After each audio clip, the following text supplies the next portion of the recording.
The three-time MVP scored 25 points. He grabbed 13 rebounds. He passed for 11 assists. A playoff triple-double from Nikola Jokic in Game 1. Denver lost. Then in Game 2, Rudy Gobert held him to 1 of 8 from the field, the worst single-defender stretch of Jokic's playoff career. Then in Game 3, Jokic posted the game high in points, the game high in rebounds, and Denver shot 34% as a team, the worst field goal percentage of their entire season. Not a tired road game in February, the worst of the season. The Wolves did not slow down the MVP. They figured out something nobody has in 6 years. Let's go inside Game 2. 40 minutes for Jokic, 24 points, 15 rebounds, 8 assists, 1 block. The kind of stat line that wins playoff games. He shot 8 of 20 from the field, 1 of 7 from 3, 7 for 7 from the line. By every traditional measure, Jokic produced. Now isolate the matchup, filter the possessions where Rudy Gobert was the primary defender.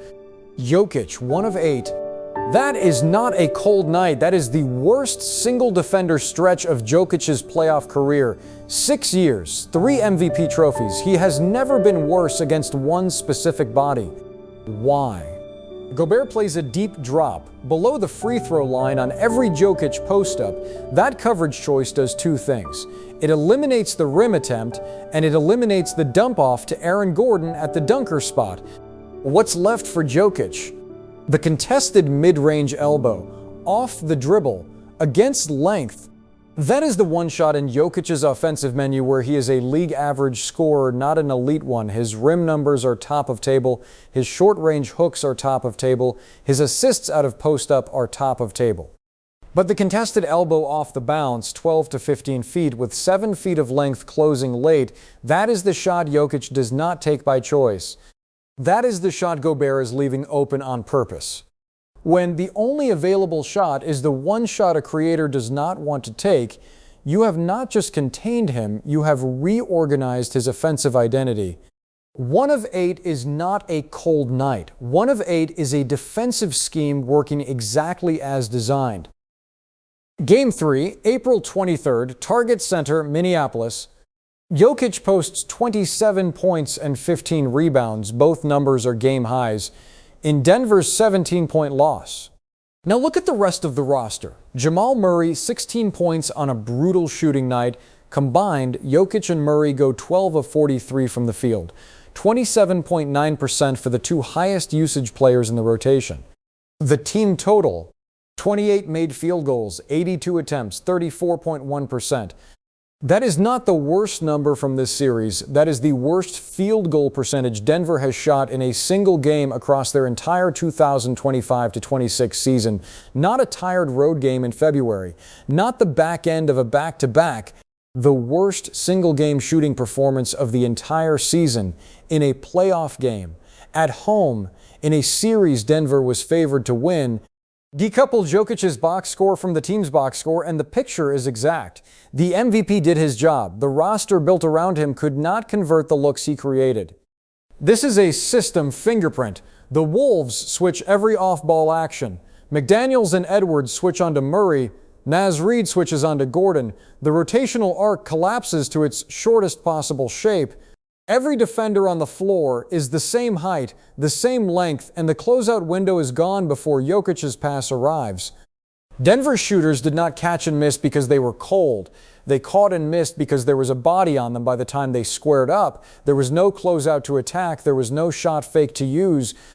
The Wolves do not need to stop the MVP. They just need to stop the 4 players he is passing to.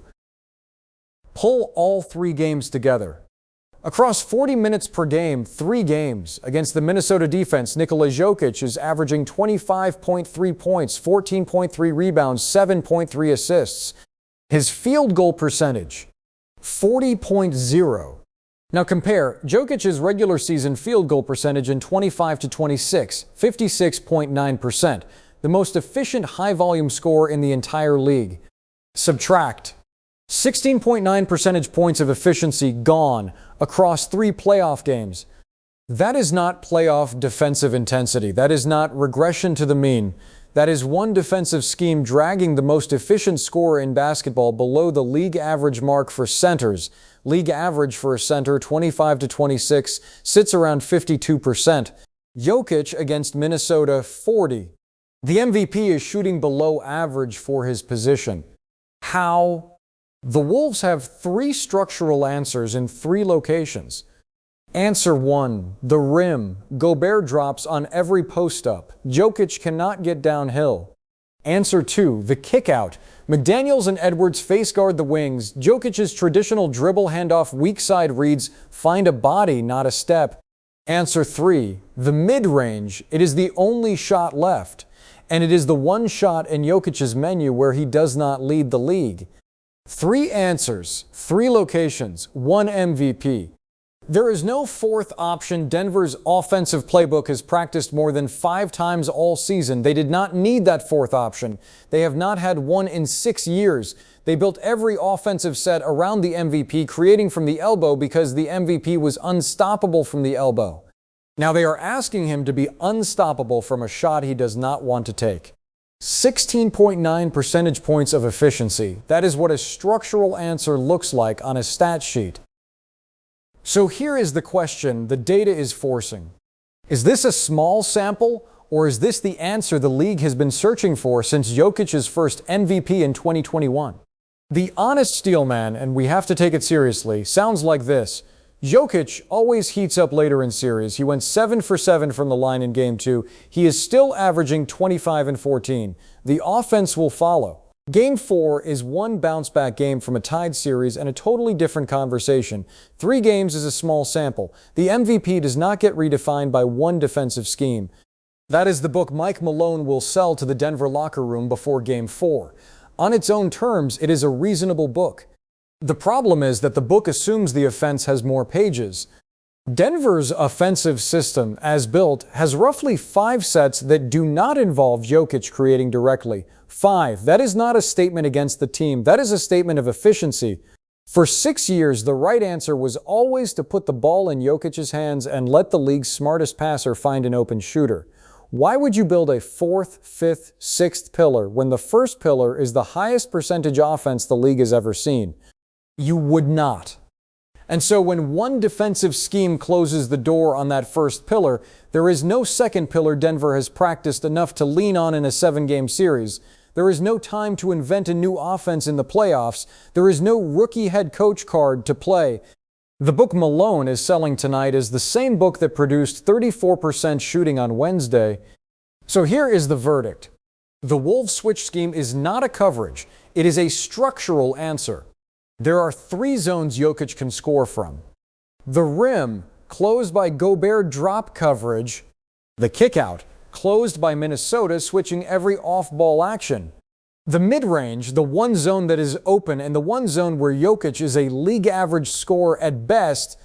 3 zones, 3 answers. One MVP cannot be the 4th one. This is not Jokic's problem. This is Denver's roster problem. The MVP has carried the offensive ceiling for half a decade by being a one-man closeout attack engine. The Wolves have built a defense that erases closeouts. There is nothing Jokic can do about a closeout that does not exist. That is the difference between a slump and a system question. A slump ends with Murray hitting 2 contested threes in the 3rd quarter. A system question ends with an off-season. Minnesota is 1 win away from a 2nd-round series. The conversation in Denver after that is going to be about Jokic's contract, the head coach, the depth chart. The conversation should be about the entire offensive ecosystem the MVP has been carrying. The Wolves did not stop Nikola Jokic. They redefined what unstoppable means in playoff basketball. Game 4 is back in Minnesota. Same building, same defense, same length on the wings, same drop coverage at the rim. The math does not travel just because the home team does. If Denver finds a 4th answer in the next 48 hours, this becomes a different series. If they do not, this becomes the offseason. We will see. Next episode of Chalk Tactics, we go inside the Wolves' switch coverage and ask whether what Minnesota has built is repeatable or whether the rest of the league still has not figured out what has been right in front of them for 3 years. Until then,